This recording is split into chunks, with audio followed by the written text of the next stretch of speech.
আসসালামু আলাইকুম এভরিওয়ান। দেখেন রাস্তার কি অবস্থা, এখানে বাথরুমের পানি ছাড়ছে। ভাই এখানে কি সমস্যা একটু বলেন তো আপনি।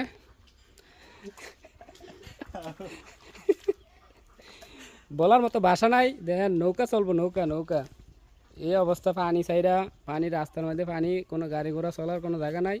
কি যে একটা অবস্থা, নর্দমা।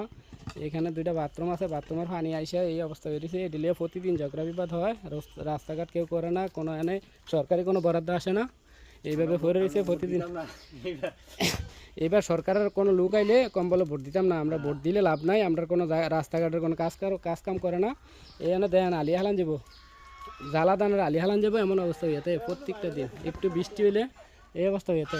দেখেন কি অবস্থা, রাস্তাঘাটের যদি এই অবস্থা হইতে তাহলে কেমন মানুষ চলাচল করবো, কেমনে করতে মানুষ বাড়িব, কেমন একটা অবস্থা দেখছেন। এই দেখেন আসে শহর আইয়া এই অবস্থা খারাপ, কি পানি আটকাতে রাস্তার মধ্যে, রাস্তার অবস্থা দেখছেন, চলাচল করার মতো কোনো ইয়া নাই। ওকে, যদি কেউ এই ভিডিওটা শেয়ার করেন তাহলে যদি কোনো রাজনীতিবিদের চোখে পড়ে, যদি এই কাজটা করে দেয় অনেক উপকৃত হব ইনশাআল্লাহ।